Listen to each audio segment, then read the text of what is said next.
Hello friends, welcome to Guliani classes. आज हम financial market operation का एक बहुत ही important topic Indian institutional investors यानी कि DIIs डोमेस्टिक इंस्टीट्यूशनल इन्वेस्टर्स का पार्ट 2 पढ़ेंगे। उम्मीद करता हूं दोस्तों आपने इस टॉपिक का पार्ट 1 वीडियो लेक्चर जरूर देखा होगा। अगर आपने नहीं देखा है तो उसका लिंक आपको डिस्क्रिप्शन बॉक्स में मिल जाएगा, जहां से क्लिक करके आप इस वीडियो लेक्चर को देख सकते हैं। दोस्तों, अगर आपने अभी तक इस वीडियो चैनल को सब्सक्राइब नहीं किया है तो इसको जरूर करिए, ताकि आपको हमारे आने वाली हर वीडियो का नोटिफिकेशन सबसे पहले मिल सके। Let's start. जैसा कि हमने पिछले प्रीवियस वीडियो लेक्चर में इंडियन इंस्टीट्यूशनल इन्वेस्टर से रिलेटेड 5 पॉइंट डिस्कस किए थे कि सबसे पहला हमने डिस्कस किया था कि इंडियन इंस्टीट्यूशनल इन्वेस्टर्स कौन होते हैं, उनका रजिस्ट्रेशन कैसे किया जाता है, उनका कॉन्स्टिट्यूशन किस फॉर्म में होता है, इनके किस तरीके से वो कॉन्स्टिट्यूट किए जाते हैं in the form of trust, किस तरीके की वो स्कीम लॉन्च कर सकते हैं, और कौन सा उनका ऑफरिंग पीरियड होता है, इनकी जो ऑफर पीरियड है वो कितने टाइम के लिए खुलता है। ये सब हमने टॉपिक डिस्कस किए थे प्रीवियस वीडियो लेक्चर में, जहाँ से आप इसको देख सकते हैं। नेक्स्ट पॉइंट डिस्कस करते हैं। नेक्स्ट पॉइंट आता है इन्वेस्टमेंट ऑब्जेक्टिव। देखिए, म्यूचुअल फंड जब भी कोई स्कीम लाता है उसका कोई एक पर्टिकुलर ऑब्जेक्टिव होता है, और उस ऑब्जेक्टिव का क्या होता है, किस तरीके से उसको फॉलो किया जाता है, उसके बारे में डिस्कस करते हैं। देखिए, म्यूचुअल फंड जो है वो डिफरेंट स्कीम से जो भी कलेक्टेड अमाउंट है उसको या तो मनी मार्केट की जो ट्रांसफरेबल सिक्योरिटीज़ हैं उसमें इन्वेस्ट कर सकते हैं, या फिर वो कैपिटल मार्केट में इन्वेस्ट कर सकते हैं, या फिर वो सिक्योरिटाइज डेट में इन्वेस्ट कर सकते हैं। म्यूचुअल फंड जो है वो किसी भी पर्पस के लिए लोन नहीं दे सकता। ये बहुत इंपॉर्टेंट पॉइंट है, आपको पता होना चाहिए फ्रेंड्स, कि किसी भी हालत में जो म्यूचुअल फंड्स है वो पब्लिक से जो मनी कलेक्ट करता है या स्कीम में जो पैसे कलेक्ट करता है वो किसी को लोन नहीं दे सकता। म्यूचुअल फंड अगर मान लीजिए मनी मार्केट से रिलेटेड कोई स्कीम लाता है और उससे रिलेटेड अमाउंट कलेक्ट करता है, तो उसे इस अमाउंट को केवल मनी मार्केट के इंस्ट्रूमेंट्स में ही इन्वेस्ट करेगा एज पर RBI डायरेक्शंस। अब मनी मार्केट के इंस्ट्रूमेंट जैसे हमने वीडियो लेक्चर बनाए हुए हैं मनी मार्केट से रिलेटेड, जैसे certificate of deposit, call money, commercial bill etcetera, तो वहीं पे इन्वेस्ट करेगा। ट्रेजरी बिल्स केवल वहीं इन्वेस्ट करेगा। ये नहीं कि आपने स्कीम तो मनी मार्केट के लिए लॉन्च की और उससे जो पैसा कलेक्ट हुआ उसको आपने कैपिटल मार्केट में लगा दिया, ऐसा नहीं होना चाहिए। इसके अलावा जो सिक्योरिटाइज डेट है, सिक्योरिटाइज डेट को जो है असेट बेस्ड सिक्योरिटी में ही इन्वेस्ट किया जाना चाहिए। असेट बेस्ड सिक्योरिटीज होती हैं, यानी कि जिस सिक्योरिटीज़ को इश्यू करने के बदले में कंपनी अपनी असेट्स को मॉर्गेज करती है कि अगर मैं इन सिक्योरिटीज़ की पेमेंट नहीं कर पाई तो जो है मेरी असेट्स को आप सोल्ड करके अपना पैसा वसूल सकते हैं। यानी कि सिक्योर डेट में ही जो है इन्वेस्ट किया जा सकता है, अदर में नहीं। इसके अलावा जो है इन्वेस्टमेंट से रिलेटेड म्यूचुअल फंड पे कुछ रूल्स लागू होते हैं। वो रूल्स क्या होते हैं उनको वन बाय वन डिस्कस करते हैं। सबसे पहला, देखिए, म्यूचुअल फंड जो है अपनी सभी स्कीम्स के जो अमाउंट को किसी कंपनी की पेड अप कैपिटल के 10% से ज़्यादा इन्वेस्ट नहीं कर सकती। यानी कि जिस कंपनी में म्यूचुअल फंड जो है वो इन्वेस्ट कर रहा है, उस कंपनी के पेड अप कैपिटल का 10% तक ही अपनी सारी स्कीम्स में इन्वेस्ट कर सकते हैं। मान लीजिए म्यूचुअल फंड है, वो कई तरह की स्कीम उसने लॉन्च करके, scheme A, scheme B, scheme C, scheme D, और इन अलग अलग स्कीम में अलग अलग इन्वेस्टर से उसने पैसा कलेक्ट कर रखा है, लेकिन किसी भी हालत में वो किसी कंपनी में इन्वेस्ट कर रही है तो उसकी इन्वेस्टमेंट जो है उस कंपनी की पेड अप कैपिटल के 10% से ज़्यादा नहीं होनी चाहिए। इसका रीज़न ये है, इसके पीछे लॉजिक ये है कि कहीं ना कहीं कम जो एक म्यूचुअल फंड है वो ज़्यादा इन्वेस्टमेंट एक पर्टिकुलर कंपनी में कर देगा, तो इन केस मान लीजिए उस कंपनी में कोई लॉस हो जाता है तो म्यूचुअल फंड के जो इन्वेस्टर्स हैं उनको बहुत ज़बरदस्त लॉस होगा। तो ऐसा ना हो, इसके लिए सेबी ने ये रूल बना रखा है। रूल नंबर 2 आता है कि एक म्यूचुअल फंड जो है अपनी एक स्कीम से दूसरी स्कीम में इन्वेस्टमेंट को ट्रांसफ़र कर सकती है, लेकिन उसके लिए कुछ कंडीशंस है। कब कर सकती है? अगर ये जो ट्रांसफ़र है मान लीजिए क्वेटेड इंस्ट्रूमेंट है, क्वेटेड इंस्ट्रूमेंट्स होते हैं जो लिस्टेड होते हैं, यानी कि जिनके रेट्स अपडेट होते हैं, तो उस केस में जो है जो प्राइस चल रही है, यानी कि जो स्पॉट प्राइस है, उस पर ये इन्वेस्टमेंट ट्रांसफ़र किया जाएगा। दूसरा, इस प्रकार के ट्रांसफ़र की सिक्योरिटीज़ उस स्कीम में जो इन्वेस्टमेंट ऑब्जेक्टिव के अकॉर्डिंग होनी चाहिए, यानी कि जो ट्रांसफ़र किया जा रहा है सिक्योरिटीज़ जिसके लिए ट्रांसफ़र किया जा रहा है उसका जो ऑब्जेक्टिव है, यानी उस स्कीम का जो ऑब्जेक्टिव है उसके अकॉर्डिंग होनी चाहिए, उसके अगेंस्ट नहीं होनी चाहिए। तीसरा जो इंपॉर्टेंट रूल है कि एक म्यूचुअल फंड जो है वो अपने अनइन्वेस्टेड अमाउंट क्या होता है? कई बार क्या होता है, जैसे म्यूचुअल फंड जो है बहुत सारा पैसा उसके पास अनयूज रह जाता है, क्योंकि कई बार क्या होता है वो कुछ इन्वेस्टमेंट करते हैं और जब उन्हें लगता है इस इन्वेस्टमेंट में बहुत सारा प्रॉफिट हो रहा है, उस प्रॉफिट की वजह से वो इन्वेस्टमेंट को बेच देते हैं, उनके पास बहुत सारा कैश इकट्ठा हो जाता है। अब क्योंकि ये कैश इकट्ठा हो गया, वो कैश जो है यूटिलाइज नहीं हो रहा है, अब उस कैश को वो क्या करेंगे, वो कहीं ना कहीं यूज़ करेंगे। तो अब उस कैश को जब तक इन्वेस्टमेंट अपॉर्चुनिटी नहीं आती तब तक वो इस कैश को जो है शेड्यूल कमर्शियल बैंक के शॉर्ट टर्म डिपॉजिट्स में इन्वेस्ट कर सकते हैं। लेकिन इसके लिए भी कंडीशन है कि वो स्कीम के ऑब्जेक्टिव के अनुरूप हो, यानी कि जैसा स्कीम के ऑब्जेक्टिव्स या एनएफओ में लिखा था ऑफर डॉक्यूमेंट में, उसके अकॉर्डिंग होना चाहिए।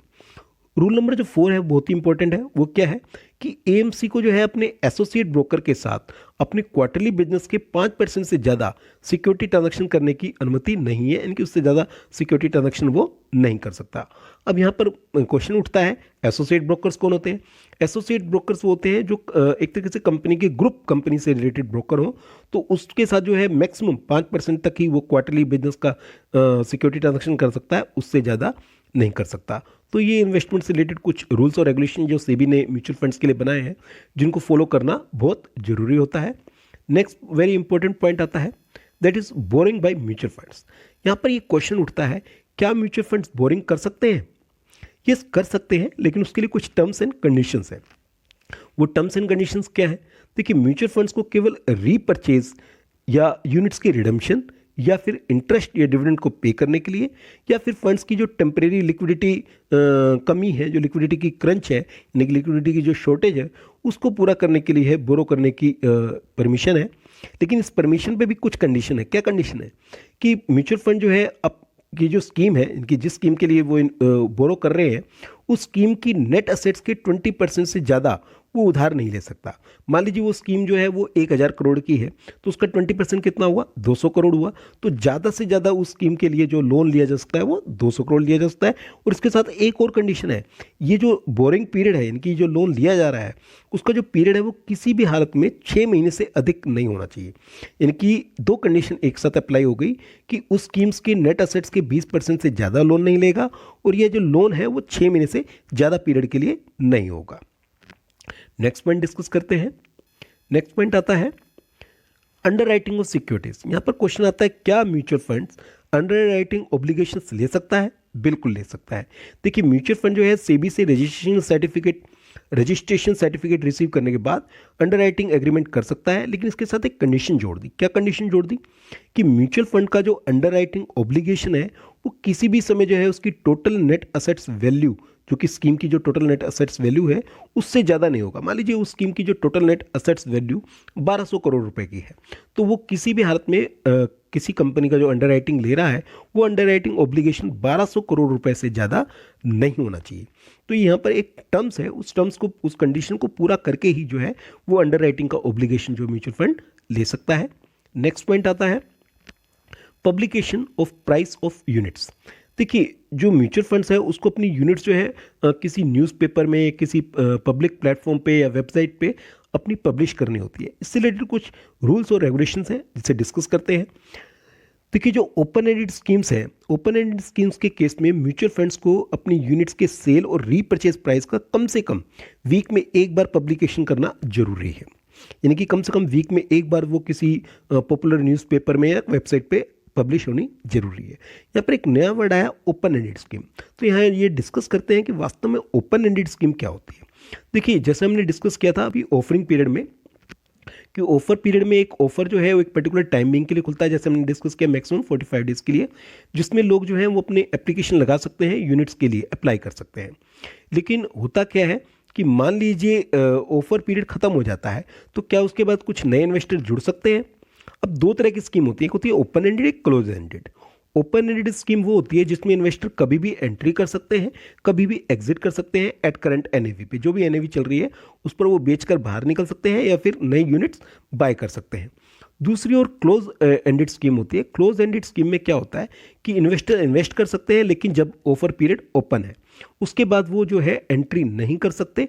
और एग्जिट का जो रूल है, एग्जिट भी बहुत मुश्किल होता है। जनरली यूँ भी कह सकते हैं कि एग्जिट नहीं कर सकते, लेकिन अगर एग्जिट करना चाहें तो वो बहुत उसके लिए कुछ टर्म्स एंड कंडीशन पूरी करनी पड़ती है, और उसके लिए उनको कुछ थोड़ी सी लॉस भी बियर करनी पड़ती है। तो ये स्कीम जो है वो दो तरह की होती है, open ended and close ended. तो ये जरूरी है कि इस चीज़ का डिसाइड किया जाएगा, मतलब ये सुनिश्चित किया जाएगा कि जो रीपरचेज प्राइस है, खासकर ओपन एंडेड स्कीम में, कि रीपरचेज प्राइस जो है नेट असेट्स वैल्यू के 93% से कम नहीं होगी, और इसी तरीके से जो सेल्स प्राइस है वो नेट असेट्स वैल्यू के 107% से अधिक नहीं होगी। यानी कि जो करंट एनएवी चल रही है, तो जो कंपनी है वो उससे 7% से कम पे नहीं खरीदेगी, ज़्यादा से ज़्यादा लॉस उसको बेयर करनी पड़ेगी, वो 7% की बेयर करनी पड़ेगी। और जब बेचेगी तो मैक्सिमम 7% हाई बेच सकती है, उससे ज़्यादा हाई पे नहीं बेच सकती इन्वेस्टर को। और जबकि क्लोज एंडेड स्कीम के केस में क्या रूल है, क्लोज एंडेड स्कीम के केस में जो है रीपरचेज प्राइस जो है वो नेट असेट्स वैल्यू के 95% से कम नहीं होगी, यानी कि ज़्यादा से ज़्यादा 5% का ही लॉस जो है इन्वेस्टर को बियर करना पड़ेगा, उससे ज़्यादा नहीं बियर करना पड़ेगा। नेक्स्ट पॉइंट डिस्कस करते हैं, दैट इज इन्वेस्टमेंट अब्रॉड। क्या एक म्यूचुअल फंड जो है अब्रॉड यानी कि फॉरेन कंट्री में अपना इन्वेस्टमेंट कर सकता है? उसके लिए भी कुछ रूल्स और रेगुलेशन सेबी ने बना रखे हैं। देखिए, म्यूचुअल फंड्स की जो स्कीम जो है वो किसी भी फॉरेन कंट्री में जो विदेशी बाजार में लिस्टेड इंडियन कंपनीज होती हैं, जो उनके शेयर्स होते हैं, जैसे ADRs एंड GDRs। ADRs क्या होते हैं? American depository receipts. और GDR क्या होते हैं? Global depository receipts. उनमें इन्वेस्ट करने की उनको परमिशन प्राप्त है। लेकिन इसके साथ ही कुछ और छूट दी गई सेबी के द्वारा। 30 मार्च 2002 को सेबी ने उन देशों के फॉरेन डेट सिक्योरिटीज में भी इन्वेस्ट करने की परमिशन दे दी म्यूचुअल फंड्स को, जिनकी करेंसी जो है फुल्ली कन्वर्टेबल है और रजिस्टर्ड क्रेडिट रेटिंग एजेंसी द्वारा जो है उनकी highest foreign currency credit rating जो है दी गई है। यानी कि उन कंट्री की डेट सिक्योरिटीज में इन्वेस्ट की जा सकती है जिनकी एक तो करेंसी फुल्ली कन्वर्टेबल होनी चाहिए उस कंट्री की, और एज वेल जो उसकी जो रेटिंग है किसी रजिस्टर्ड एजेंसी द्वारा highest foreign currency credit rating दी गई हो। इसके साथ साथ कुछ और छूट भी दी गई है म्यूचुअल फंड्स को। म्यूचुअल फंड्स को जो है गवर्नमेंट सिक्योरिटीज में भी इन्वेस्ट करने की परमिशन दे दी है, लेकिन उसके साथ एक कंडीशन है कि केवल उन्हीं देशों की गवर्नमेंट सिक्योरिटीज में इन्वेस्ट की जा सकती है जिनकी जो रेटिंग है कंट्री की AAA है, यानी कि उस कंट्री की जो रेटिंग है वो AAA होनी चाहिए। इसके साथ एक कैप लगा रखी है कि कितना इन्वेस्टमेंट जो है विदेश में किया जा सकता है। देखिए, म्यूचुअल फंड जो है इस प्रकार के इन्वेस्टमेंट पर मैक्सिमम $500 मिलियन ही इन्वेस्ट कर सकता है, यानी कि विदेश में जो इन्वेस्टमेंट किया है उसके ऊपर एक कैप है $500 मिलियन। इससे ज़्यादा वो इन्वेस्ट नहीं कर सकता। नेक्स्ट पॉइंट डिस्कस करते हैं। नेक्स्ट पॉइंट आता है अकाउंटिंग रिक्वायरमेंट्स। किस तरीके के अकाउंटिंग रिक्वायरमेंट्स जो है एक म्यूचुअल फंड्स को फुलफिल करने पड़ते हैं? देखिए, म्यूचुअल फंड्स को जो अपनी इनकम है उसको 3 कैटेगरी में क्लासिफाई करना होता है। एक करंट इनकम, दूसरा शॉर्ट टर्म कैपिटल गेन, तीसरा लॉन्ग टर्म कैपिटल गेन। इसमें डिवाइड करना होता है। इसके अलावा जो उसने जो इन्वेस्टमेंट कर रखा है, अगर मान लीजिए उसने इन्वेस्टमेंट क्वेटेड स्कीम्स में कर रखा है, इनकी जैसे हमने डिस्कस किया क्वेटेड स्कीम्स होती है जो लिस्टेड होती है, इनकी जिनके रेट्स अपडेट होते रहते हैं, उनकी जो क्लोजिंग मार्केट प्राइस है वीकली, उसके बेस पर जो है वो कंपनी अपनी NAV कैलकुलेट करेगी। और जो अनक्वेटेड है यानी जो अनलिस्टेड है उनका भी जो है एक बार वैल्यूएशन किया जाएगा वीक में, और वो वीक में किस पे वैल्यूएशन किया जाएगा, या तो उनकी कॉस्ट पर किया जाएगा या फिर सेबी ने जो भी कोई ऑथराइज मेथड दे रखा है दूसरा, उसके बेस पे उसका वैल्यूएशन किया जाएगा। तो ये अकाउंटिंग रिक्वायरमेंट्स एक म्यूचुअल फंड को पूरे करने होते हैं। नेक्स्ट पॉइंट आता है that is new norms of mutual funds investments. क्या कुछ न्यू नॉर्म्स है? देखिए, अक्टूबर 1999 में सेबी ने म्यूचुअल फंड्स के लिए कुछ न्यू नॉर्म्स बनाए, कुछ नए रूल्स और रेगुलेशन बनाए। उसके बारे में डिस्कस करते हैं वन बाय वन। क्या वो न्यू नॉर्म्स थे? पहला रूल या नॉर्म्स तो ये था कि जो इंडिविजुअल स्कीम है उसकी नेट असेट्स वैल्यू का 10% एक फर्म के इक्विटी इंस्ट्रूमेंट में इन्वेस्ट किया जा सकता है। यानी कि जो उस स्कीम की जो नेट असेट्स वैल्यू है, मान लीजिए उस स्कीम की नेट असेट्स वैल्यू 500 करोड़ है, तो उस 500 करोड़ का जो 10% है, यानी कि 50 करोड़ ही किसी एक कंपनी में इन्वेस्ट किया जा सकता है। ऐसा नहीं कि आप 500 करोड़ के 500 करोड़ या उसमें से 300 या 400 करोड़ एक कंपनी के शेयर में इन्वेस्ट कर दें। जैसा पहले डिस्कस किया, इसका रीज़न ये है कि आपकी डिपेंडेंसी किसी एक कंपनी पे नहीं होनी चाहिए, कहीं उस कंपनी की परफॉर्मेंस खराब हो और आपके इन्वेस्टर को बहुत ज़्यादा नुकसान हो। लेकिन ये जो लिमिट है वो इंडेक्स फंड या सेक्टोरल फंड पर लागू नहीं होती। अब यहाँ पर नया वर्ड आया इंडेक्स फंड या सेक्टोरल फंड। क्या होते हैं? देखिए, इंडेक्स फंड वो होते हैं जो किसी इंडेक्स से कोरिलेटेड होते हैं, जैसे सेंसेक्स बॉम्बे स्टॉक एक्सचेंज का इंडेक्स है या निफ्टी NSE का इंडेक्स है, तो इससे रिलेटेड जो फंड होंगे उन्हें इंडेक्स फंड कहेंगे। उन पर ये कैप लागू नहीं होती। और इसी तरीके कुछ सेक्टोरल फंड होते हैं, जैसा कि मैंने पहले डिस्कस किया कि स्टॉक मार्केट में भी कई तरह के सेक्टर होते हैं। जैसे बैंकिंग से रिलेटेड बिजनेस को हम बैंकिंग सेक्टर कहेंगे, इंफॉर्मेशन टेक्नोलॉजी का बिजनेस करने वाले को IT सेक्टर कहेंगे, फार्मा से रिलेटेड काम करने वाली कंपनियों को हम फार्मा सेक्टर कहेंगे। तो हो सकता है कि कोई फंड जो है किसी पर्टिकुलर सेक्टर के लिए बनाया गया हो, यानी कि वो लोगों से पैसे इकट्ठे करेगा और एक पर्टिकुलर सेक्टर में ही लगाएगा। यानी कि फार्मा के लिए बनाया है तो वो फार्मा फंड है, तो वो लोगों से पैसे इकट्ठा करेगा और सारा का सारा पैसा कहाँ लगाएगा? फार्मा की कंपनी में लगाएगा। तो उन पर ये स्कीम जो ये लिमिट है, ये कैप है, वो लागू नहीं होती कि वो 10% ही किसी कंपनी में इन्वेस्ट करें। दूसरा रूल और नॉर्म्स आता है कि इंडिविजुअल स्कीम्स की नेट असेट्स वैल्यू का 15% सिंगल इशूअर के rated investment grade debt instrument में इन्वेस्ट किया जा सकता है। यानी कि इसको शॉर्ट फॉर्म में कहें कि मान लीजिए कोई एक कंपनी है, वो अपने बॉन्ड इशू कर रहे हैं और वो वेल ग्रेडेड यानी कि अच्छे ग्रेड रेटेड के डेट इंस्ट्रूमेंट है, तो उसमें जो एक म्यूचुअल फंड है वो अपनी नेट असेट्स वैल्यू का 15% तक इन्वेस्ट कर सकता है। इस लिमिट को बढ़ाया भी जा सकता है अगर जो ट्रस्टी या एएमसी है वो बोर्ड की प्रायर अप्रूवल ले ले, तो नेट असेट्स वैल्यू के 20% तक जो है वो एक इशूर के डेट इंस्ट्रूमेंट में इशू या इन्वेस्टमेंट की जा सकती है। तीसरा रूल आता है कि एक स्कीम की नेट असेट्स का 5% जो है अनलिस्टेड इक्विटी शेयर्स या इक्विटी रिलेटेड इंस्ट्रूमेंट में इन्वेस्ट किया जा सकता है। यानी कि अनलिस्टेड क्या होते हैं? अनलिस्टेड वो शेयर्स होते हैं जिनको किसी स्टॉक एक्सचेंज पे लिस्ट नहीं है। अब ऐसे केस में क्या होता है, उसका वैल्यूएशन करना बड़ा मुश्किल होता है और ऐसे में फ्रॉड होना या कोई भी गड़बड़ घोटाला होना बड़ा आसान काम है। इसलिए उसके ऊपर कैप लगा दी है सेबी ने कि मैक्सिमम 5% तक ही आप इन्वेस्ट कर सकते हैं, उससे ज़्यादा इन्वेस्ट नहीं कर सकते किसी स्कीम का। नंबर 4 आता है, देखिए अब तक जितने भी हमने 3 कंडीशन पढ़ी हैं कि अपनी एक स्कीम का 10% एक कंपनी में इन्वेस्ट कर सकते हैं किसी की इक्विटी में, या फिर 15% या 20% बोर्ड से प्रायर अप्रूवल लेके किसी के डेट इंस्ट्रूमेंट में इन्वेस्ट कर सकते हैं, या फिर 5% ही अनलिस्टेड इक्विटी शेयर्स में इन्वेस्ट कर सकते हैं। ये तीनों के तीनों कंडीशन जो हैं वो गवर्नमेंट सिक्योरिटी या मनी मार्केट इंस्ट्रूमेंट्स पर एप्लीकेबल नहीं होते। यानी कि ना तो ये गवर्नमेंट सिक्योरिटीज़ पर एप्लीकेबल है और ना ये मनी मार्केट पर, उन पर ये रूल एप्लीकेबल नहीं होंगे। नंबर 5 आता है, अनरेटेड डेट इंस्ट्रूमेंट के केस में एक अकेले इशूर के मैक्सिमम लिमिट जो है वो नेट असेट्स वैल्यू का 10% है। यानी कि अनरेटेड, जो हमने पॉइंट 2 डिस्कस किया था वो वेल ग्रेडेड रेटेड थे, मतलब जिनकी अच्छी रेटिंग प्रोवाइड की गई थी। यहाँ पर हम जो डिस्कस कर रहे हैं नंबर पॉइंट 5 में, वो डिस्कस कर रहे हैं अनरेटेड, यानी कि जिनको रेटिंग एजेंसी से कोई अच्छी रेटिंग प्रोवाइड नहीं है। ऐसे केस में जो है एक म्यूचुअल फंड जो है अपनी नेट असेट्स वैल्यू का केवल 10% इन्वेस्ट कर सकता है और टोटल जो इन्वेस्टमेंट है इस टाइप का अनरेटेड में वो नेट असेट्स वैल्यू के 25% से ज़्यादा नहीं हो सकता। चाहे वो अलग अलग कंपनी में इन्वेस्ट कर रहा है, किसी में 8%, किसी में 6%, 10 से कम कर रहा है, लेकिन किसी भी हालत में जो अनरेटेड डेट इंस्ट्रूमेंट है उसमें 25% से ज़्यादा वो इन्वेस्टमेंट नहीं कर सकता। नंबर 6 रूल आता है, देखिए स्कीम्स को जो स्पॉन्सर की एसोसिएट या ग्रुप कंपनी की अनलिस्टेड सिक्योरिटी में इन्वेस्ट नहीं करना चाहिए।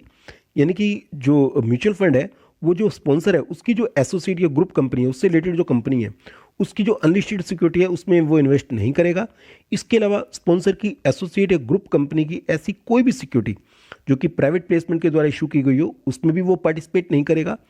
इसके अलावा ग्रुप या स्पॉन्सर की ग्रुप कंपनी या एसोसिएट कंपनी की जो लिस्टेड सिक्योरिटी हैं उसमें भी जो है नेट असेट्स के वो 25% से ज़्यादा इन्वेस्ट नहीं करेगा। रूल नंबर 7 आता है, यदि स्कीम्स में मान लीजिए कोई फंडामेंटल चेंज आया, कोई ज़बरदस्त चेंज आया जिससे कि स्कीम्स का ऑब्जेक्टिव ही चेंज हो गया है या कोई और ज़्यादा चेंज आया है, तो इस केस में जो है इन्वेस्टर्स को इंडिविजुअली इन्फॉर्म करना होगा और ऐसे केस में जो है इन्वेस्टर्स को जो है जो करंट एनएवी है उस पर एग्जिट का ऑप्शन देना होगा कि वो चाहे तो इस करंट एनएवी पे अपना एग्जिट ले सकता है और उसके ऊपर कोई भी एग्जिट लोड नहीं लगेगा, यानी कि किसी तरीके का उसके ऊपर चार्ज नहीं लगेगा। वो आसानी से इसमें से शिफ्ट हो सकता है, एग्जिट कर सकता है। कोई भी अगर नई स्कीम लॉन्च हुई है तो स्कीम लॉन्च होने यानी कि यूनिट अलॉटमेंट की डेट से 1 साल बाद इसमें कोई भी चेंज नहीं आएगा as per SEBI rule. Rule number 8, अगर मान लीजिए म्यूचुअल फंड जो है वो अपने परफॉर्मेंस से रिलेटेड कोई एडवर्टीजमेंट दे रहा है, उससे संबंधित कोई ऐड कर रहा है, तो उसे एड्स को सपोर्ट करने के लिए कुछ डाटा उसके पास होने चाहिए, जैसे एनएवी हो गई या पिछले 3 सालों की यील्ड हो गई या रिटर्न हो गई, कि उसने जो ऐड में कहा है वो बातें बढ़ा चढ़ा के नहीं कही है, वो उसने काफ़ी प्रॉपर वे में कही है। ये बहुत ज़रूरी हो जाता है। नेक्स्ट टॉपिक डिस्कस करते हैं दोस्तों, that is penalty for certain default in case of mutual funds. अगर म्यूचुअल फंड्स कुछ गलती करता है, कुछ डिफॉल्ट करता है, तो उस केस में सेबी उसके ऊपर क्या पेनल्टी लगाएगा, इसके बारे में डिस्कस करते हैं, वन बाय वन डिस्कस करते हैं। देखिए, अगर मान लीजिए कोई फर्म जो है म्यूचुअल फंड की एक्टिविटीज़ कर रही है लेकिन अभी तक उसने जो है certificate of registration mutual fund के लिए रिसीव नहीं किया है, तो ऐसे केस में सेबी उसके ऊपर पेनल्टी लगाएगा। और पेनल्टी क्या होगी, डिफ़ॉल्ट पर डे के लिए 1 लाख रुपये, यानी कि एक दिन की डिफ़ॉल्ट के लिए 1 लाख रुपये, और मैक्सिमम 1 करोड़ रुपए, यानी कि पर डे डिफॉल्ट, मतलब जितने दिन डिफॉल्ट किया, मान लीजिए उसने 10 दिन डिफॉल्ट किया तो 1 लाख रुपए दिन के हिसाब से 10 लाख रुपए हो गए। और ये मैक्सिमम कब तक फाइन लग सकता है? ज़्यादा से ज़्यादा 1 करोड़ रुपए तक फाइन लगाया जा सकता है। सेकेंड पेनल्टी जो आती है वो आती है, कई बार क्या होता है, fails to comply with the terms and condition of certificate of registration. जब उस म्यूचुअल फंड को सर्टिफिकेट ऑफ रजिस्ट्रेशन दिया गया तो उसके साथ कुछ टर्म्स और कंडीशन थी जिसे फुलफिल करना था। अगर वो म्यूचुअल फंड उन टर्म्स एंड कंडीशन को फुलफिल नहीं करता है तो उस केस में भी जो है उसके ऊपर पेनल्टी लगेगी। और पेनल्टी वही है डिफॉल्ट पर डे, इनकी पर डे डिफॉल्ट के हिसाब से 1 लाख रुपये और मैक्सिमम अमाउंट 1 करोड़ रुपये। तीसरी पेनल्टी आती है fails to make an application for listing of its schemes as provided for in the regulation governing such listing। मान लीजिए उसने अपनी स्कीम्स को प्रॉपर वे में लिस्ट नहीं कराया जैसा उसके ऑफर डॉक्यूमेंट में मेंशन था या जो सेबी के रूल्स और रेगुलेशन है, तो लिस्टिंग नहीं करा पाने या लेट होने पे फिर अगेन उसके ऊपर पेनल्टी लगेगी। पेनल्टी अमाउंट वही है 1 लाख रुपये पर default day and maximum amount 1 crore रुपये।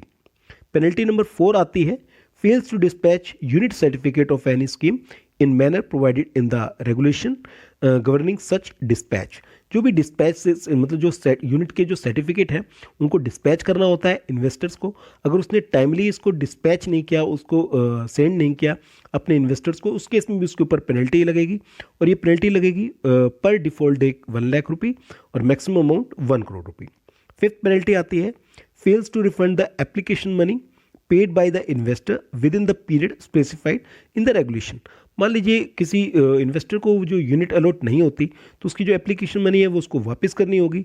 और ये जो एप्लीकेशन मनी है वो प्रॉपर मैनर में प्रॉपर टाइम पीरियड में वापस नहीं की तो उस डिफ़ॉल्ट की वजह से, उस डिले की वजह से उसके ऊपर पेनल्टी लगेगी। और पेनल्टी लगेगी म्यूचुअल फंड पर 1 लाख रुपये पर day default as per maximum amount to 1 crore रुपये, इनकी 1 लाख रुपये हर एक डिफ़ॉल्ट डे के हिसाब से लगेगी। और मैक्सिमम कब तक पेनल्टी लग सकती है? 1 करोड़ रुपये तक।